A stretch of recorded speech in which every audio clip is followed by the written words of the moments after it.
Introduction. As I sit down for the first time to write this book, our world is in a state of great confusion. There are wars happening all over the globe, fueled by the fear of the unknown. There are natural disasters occurring across the planet at what appear to be an increasing rate, compounding our fear of the unknown. We worry about earthquakes and tsunamis, tornadoes and hurricanes, psychos on a suicide mission, and terrorists with a religious mission. We fear people that look different than us, people that act different than us, people who believe different things than we do, and people with more power than we have. All of this fear is largely unrecognized and simply thought of as the way things are, as if this is the natural order of the universe. The belief that we must suffer during our lives here because life is tough or that's the way it is, has become the pervasive color of our world. I understand how this sort of thing happens, as does everyone else that has ever contemplated the subject. Perhaps it's the reason we as a species turn to religion in such large numbers. When times are hard, it's easiest to take comfort in the idea that this is all God's plan. There is far too much going on in the universe to understand God's intention, so we simply have faith in God's guidance and continue on with the story of our lives. So, where do we go to seek the comfort and wisdom of God? There are many options to choose from many different faiths and denominations. Glancing at only a couple websites online, I found 125 different types of Christianity and 84 different types of Islam. As you can imagine, it may be difficult to figure out who's telling the truth when you have 269 different versions of it to choose from. Can you tell me who's got it right? Have you ever wondered why the stories in those sacred texts don't seem to make any logical sense? If so, then you're certainly not alone. So that's the way it is, I guess. No one knows what's real and what's not. No one knows how to end world hunger, war, famine, disease. The only thing we can do is continue with our current trajectory, turning the planet into a wasteland, and hope that something survives when our planet becomes uninhabitable for the human species. We should go to church and continue praying to a higher power, waiting for the return of our Savior. It's been written, they say, the prophecies are coming true. You can see it everywhere. What if I told you that all the stories in your religious texts are true? And I can prove it. What if I told you all the stories in the religious texts are lies? And I can prove it. What if I told you both of those statements are correct? Answering these questions and providing some clarity of the confusion is the intention of this book. Chapter 1. The story begins. My name is Brad Vining. I was born and raised in a small suburban town in Michigan. My family lived in a quaint little neighborhood at the end of a cul-de-sac. My father worked in the auto industry, making molds for plastic injection car parts.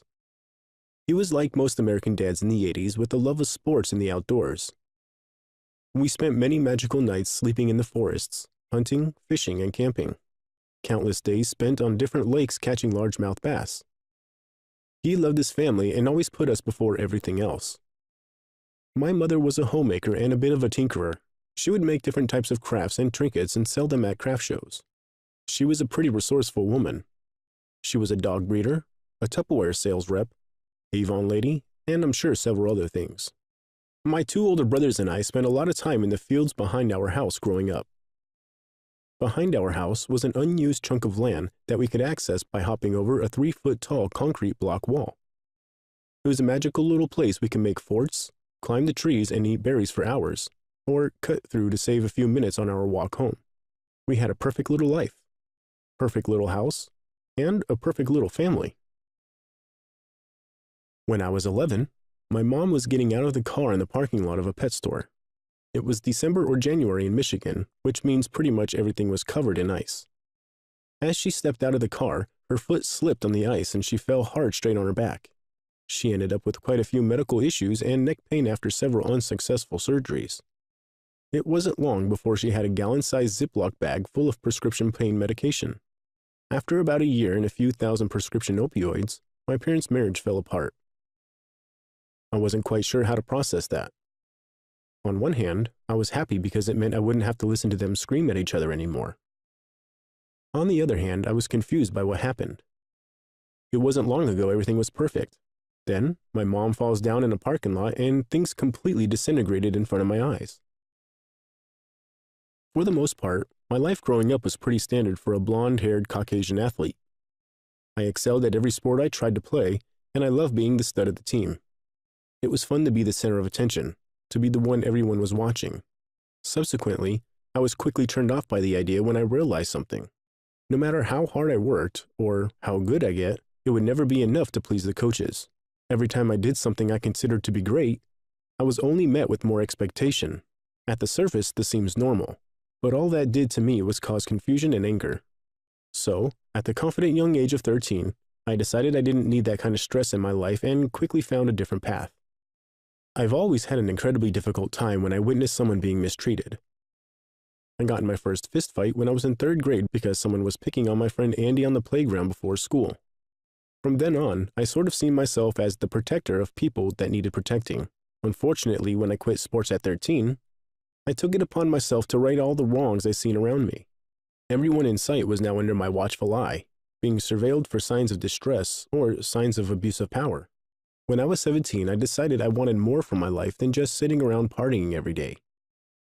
I was surrounded by junkies, drug dealers, drug addicts, gangsters, wannabe gangsters, and all-around losers. It was clear to me what my future looked like if I continued down that path, so I enrolled myself in an alternative education type of school where I attended during the day and took night classes for 2 years in order to graduate on time. I did it, I thought to myself as I walked across the stage to receive my diploma. I was now an adult. Hell yes. The first Monday after I graduated high school, I had to be at work at 8 a.m. When I woke up that morning, I had an overwhelming realization. I thought, this is it? After all the work I did, now I have to stand in a building for the rest of my life and trade my time for a small amount of money? I've been confused about that thought ever since, and I've spent more energy I can describe fighting the idea. There has to be more to life than going to work and feeling like a slave all day. I quit that job about a week later and figured I would give building houses a try. Building things has always been incredibly easy for me. I've always had the kind of imagination that can look at anything as it sits and know exactly how it works. With one look, I can see an object as it sits, while simultaneously disassembling it, expanding the frame, and spinning it around in my imagination to see how it's all put together. I guess I was born with a gift of some sort of multi-dimensional thinking, like I can see an object in all its states, all at the same time, all laid out on top of each other. It's not something I understood completely, but it caused me to notice things that most people missed. I joined the United States Marine Corps in January of 2001. When you join the military, they require you to take a test called the ASVAB, the Armed Services Vocational Aptitude Battery. I had no idea they'd want me to take a test, I just wanted to go and shoot people. So I took the test and they told me I scored a 97, with the highest possible score being 99. The score needed to get in the Marine Corps is 31. So the recruiter says to me, "What job would you like?"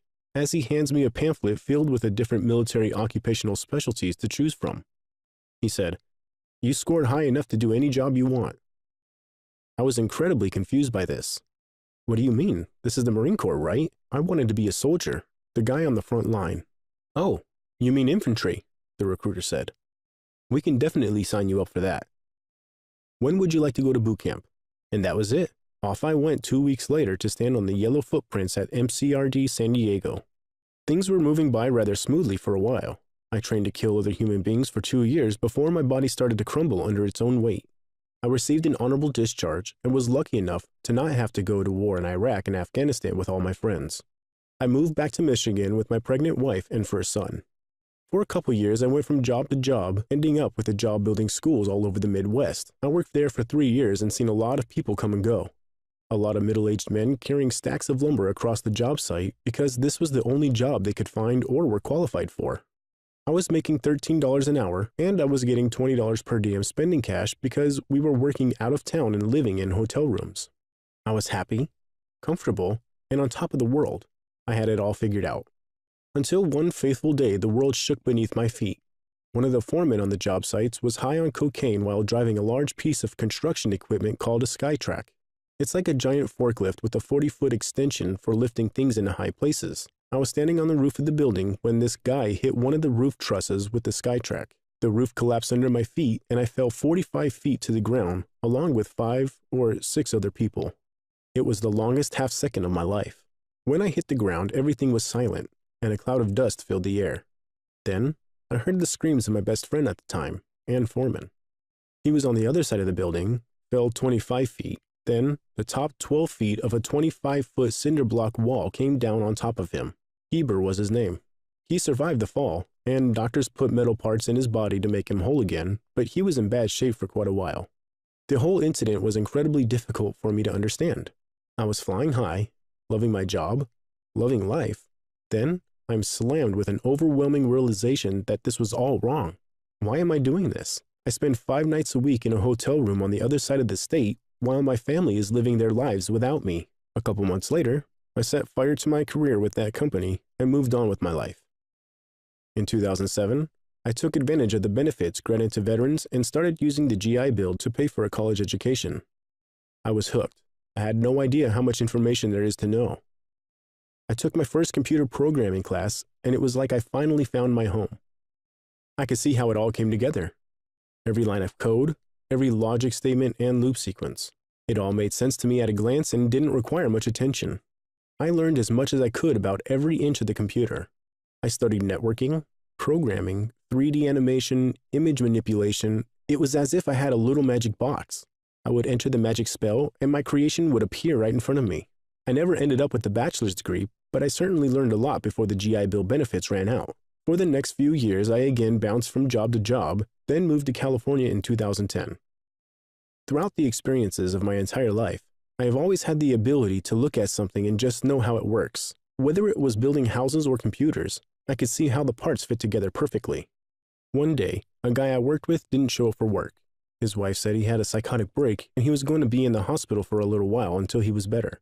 As you can probably imagine, I was more than taken back by the idea that someone can have what they believe to be a real experience, while others standing in the same room are having a completely different experience. How is it that one person can hear things which are as real to him as anything you or I hear, but no one else can hear them? The worst part about this idea was that it's been happening to me my entire life. I wasn't hearing voices or anything like that, but I was clearly seeing things in a far different way than everyone around me. It was like no one can see anything that was happening right in front of them. No one can see how what they are doing was affecting everyone around them. Now that I think of it, the anger I felt and all the violence I've been involved in was because of my inability to verbalize what I was seeing. Not understanding why I was so compelled to right the wrongs of someone else, I would instead try to beat my opinions into people's heads. Literally. The more I thought about it, the more it drove me to dig deeper. What I set out to do was to understand what's happening inside someone's head during a break from reality, so I can help heal someone whom I knew wasn't crazy. I had been working with him for a while, and I knew with every fiber of my being that he simply can't verbalize what's happening because he doesn't understand it. So I would help him with that. I'll fix that, has always been my attitude. It didn't matter to me what the doctors thought about his condition. They clearly took their focus of treatment down the wrong path, so I was on a mission to create a new one. My friend never came back to work after that, and soon I stopped trying to figure out what I was missing. I moved on with my life as if it never happened. About a year later, things started to return to a sense of normal for me, which was back to being angry at the world and not giving a shit about other people's problems. I was a service manager of a medium-sized apartment complex, overseeing the maintenance of just under 300 apartments. It was the most money I'd ever been paid, $27 an hour with full benefits. The only problem was, when someone clogged their toilet, it was somehow my fault. Don't get me wrong, a lot of the residents were very nice people, but every apartment complex has at least a handful of assholes. People who are so consumed by their own ego, they are under the impression the world revolves around them. After a while, I just couldn't take it anymore. I could feel these people as soon as they walked in the building. I could see their sense of entitlement before I even turned around to look at them. I had finally had enough. I quit my job, started a business in my garage selling power tool batteries online, and locked myself away from the world. I was tired of the pettiness of the office environment, tired of the stress of other people's problems drawing me in to feel just as shitty as they do. I was tired of hearing people complain about everything in their lives. Now it was 2014, and I was starting to learn some interesting information about neuroscience and started to really dig into this nonsense I kept hearing referred to as mental illness. I was working from home on my own hours and didn't have to hear anyone else's opinion. It was time to go to work. I started researching everything I could get my hands on. I was on a mission to see what no one else was seeing, to see the patterns that everyone else had missed. There must be an explanation to what was happening here.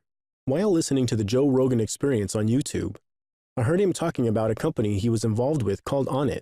They sell herbal supplements to help with memory, stress, endurance, immune system boosters, and a huge variety of other products for optimizing your performance. They had a product called Alpha Brain that they were selling as a powdered drink mix and was supposed to help improve memory and focus. I had been listening to Mr. Rogan's podcast for quite a while and I trusted his opinion. If he said it was good shit, it was good shit, so I ordered a box. When the order was delivered, there were a few stickers included. One of them said the words Total Human Optimization. Now that's a slogan right there. I placed that sticker on my laptop screen and I see it every day when I turn on my computer. Total Human Optimization became the order of the day for me. The focus of all my attention. I made a decision to push myself into optimizing my brain more and more each day. I actually said out loud, I'm going to have the most effective brain on the planet. I'm going to understand what no one else on earth seems to understand. I wasn't sure why the words came out in the way they did, but it felt right and it made sense. So, I held on to the idea. The information I found was so far beyond what I was looking for, I didn't understand what I was even looking at.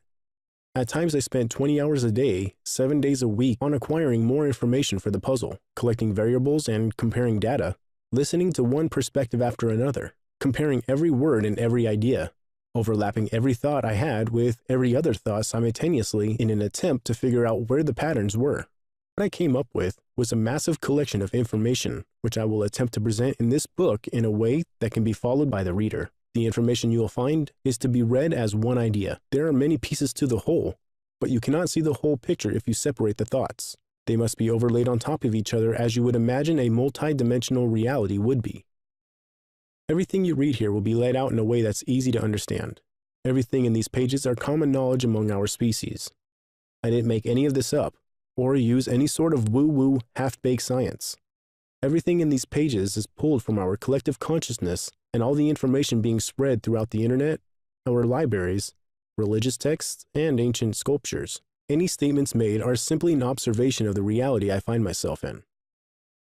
I realize the confusion across the world is because most people aren't aware of what's really happening around them. We walk around reacting to our environment, scared someone will come kill us and take our stuff. There's a saying I heard once that stuck with me. I don't know who it was who first discovered water, but I guarantee it wasn't a fish. This book is an attempt to show you how to guide yourself through your life. The information found here will lift the veil to all the lies around us if you're willing to see them. You'll be able to see for yourself and know what to do. There is no longer a need to look outside for guidance. If you can think of yourself as a fish, you can consider the information collected here to be a description of the water we're in. Through understanding how the water functions, you'll understand how to swim within it. Why was this book created? Why was this book created? This book is designed as a guide for anyone interested in evolving their consciousness to a higher level. This book is designed to help people understand a way to manage the problems in their everyday life. This book is designed to remove the confusion and anger from our planet. This book is designed to end suffering on every level of human consciousness. This book is designed to describe the way our collective reality operates and how it interacts with our lives. In doing so, therefore rendering every religion on earth obsolete, this book is designed to exist forever in time in the Akashic record of our species, so anyone on earth can access the ideas formulated here from anywhere and any when in our time-space reality. There are a lot of reasons this book was created, but the main reason is really quite simple. This book is designed because it's time for the world to understand what's happening. The majority of people on earth are waiting for a savior to come in and right all the wrongs, waiting for the resurrection of Christ to usher in the kingdom of heaven. This is, unfortunately, a story we've been told by the people who believe they own the earth. A story told to us to keep us in a state of limbo to keep our attention focused outward. Our consciousness and our reality has been affected by the spreading of fear and lies for thousands of years. It's now time to remove fear from your consciousness in all of its forms. To do so, you're going to need to grasp a few concepts that govern our perception of what's real and what is not. You need to re-examine what you think you are and embrace what's truly possible in our world. Unfortunately, this type of information is quite similar to the existence of Neo in the Matrix meeting Morpheus for the first time. The only thing I offer here is the truth, nothing more. Before proceeding to read this book, I feel obligated to give you a piece of advice. You cannot unlearn what you will learn here. If you are in an exploration of your consciousness and ready to evolve yourself, please continue reading this book in its entirety and follow the advice in its pages. However, if the idea of discovering your ego scares you, or you simply aren't ready for the truth, then perhaps you should close this book, take the blue pill, and go back to sleep. Maybe you'll be ready in your next life. What you will find within this book. What you will find here is the truth without distortion about the reality we inhibit and the evolution of our consciousness. This book is written with the intention of freeing the entirety of the human race from the bondage of oppression which it has mistakenly brought upon itself. A mistake that has taken many millennia to bring back to a point of realization. This very same mistake is the basis of every religion, every conspiracy and conspiracy theory, every kingdom, and every monarchy.